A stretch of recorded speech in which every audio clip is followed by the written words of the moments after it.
जी। तो आज के कुछ जो बजिंग स्टॉक्स हैं उनको उनकी लिस्ट को हम लोग देख लेते हैं आज कौन कौन से शेयर में हलचल देखने को मिल रही है। तो पहला स्टॉक है जो मैं कोशिश करूंगा कि ऑन स्क्रीन लाने की कोशिश की जाए उस लिस्ट को।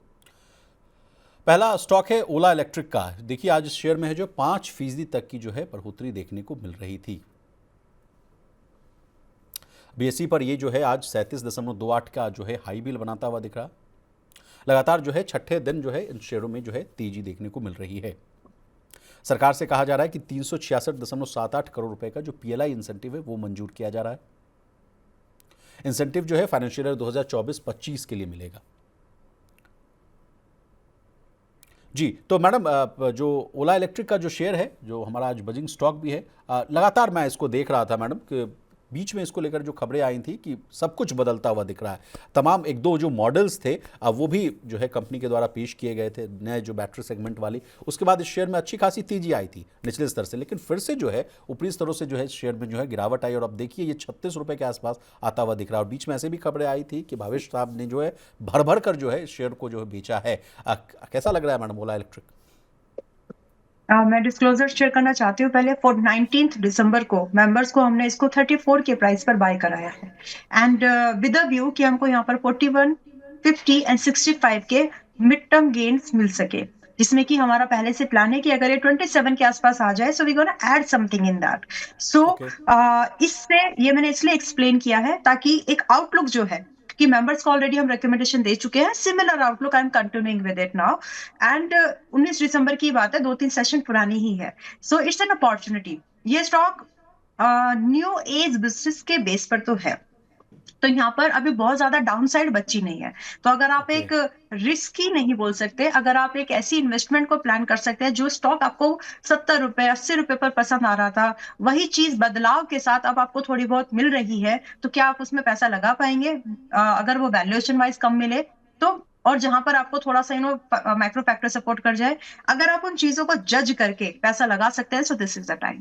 और इसीलिए हमने अपने मेंबर्स को रिकमेंडेशन दे दिया है। 41 is the target for us to first and 65 तक हम लोग देख रहे हैं। 6 महीने का डाउन द लाइन हमारा व्यू है। तो अगर किसी को इसको करना है, देखना है, तो उस नजरिए से देख सकते हैं। For me it's a opportunity. Okay okay. अब आते हैं नेक्स्ट स्टॉक पे। नेक्स्ट स्टॉक हमारा है कैस्ट्रॉल इंडिया। जी जी इसके भी शेयर जो है आज 5% से अधिक की उछाल मारता हुआ दिख रहा था मैडम ऑन स्क्रीन। और बीपी ने अपनी जो है 65% हिस्सेदारी है जो बेचने का जो है वो समझौता किया है। खरीदारों की लिस्ट अगर देखें तो स्टोन पिक, मोशन, जेवी कोऑप और सीपीपी इन्वेस्टमेंट बोर्ड्स है। डील के बाद जो है ओपन ऑफर का हाँ ऐलान किया जा रहा है, ऐसी बातें भी सामने आ रही है। ओपन ऑफर जी, के तहत कहा जा रहा है कि 26% जो है अतिरिक्त हिस्सेदारी खरीदी जाएगी। कैसा लग रहा है मैडम कैस्ट्रॉल?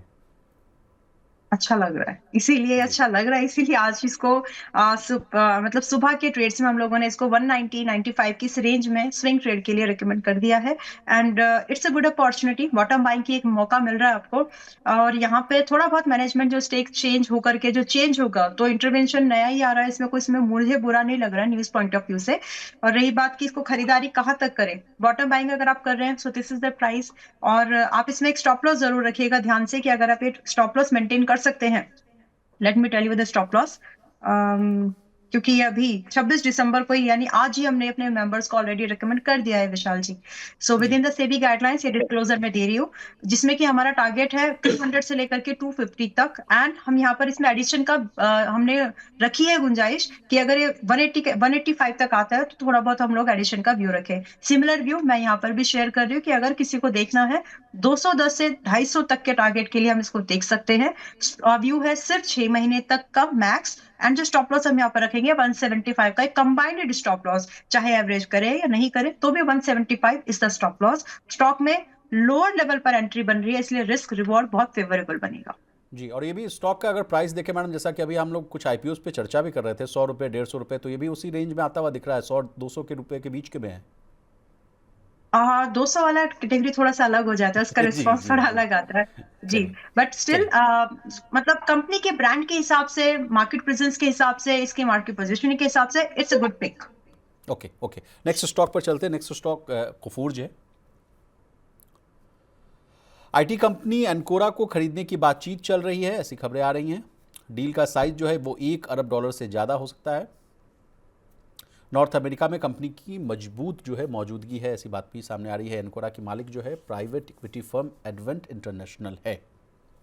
एडवेंट ने 2021 में बारवंग जो है पिंकस से हिस्सेदारी खरीदी थी। मैडम कोफोर्ज को लेकर मैंने आपसे शो के दौरान भी बोला था, तो अगर फिर से अगर आप 1-2 लाइन बोल दें प्लीज कोफोर्ज जी। को लेकर। तो इसको बाइंग के लिए वेट करना चाहिए 1530 और 1500 के बीच की रेंज में। ये एक अच्छी बाइंग रेंज बनेगी। थोड़ा और डिक्लाइन होने की पॉसिबिलिटीज है, पेशेंटली वेट करिए ताकि आपको अच्छा प्राइस मिले।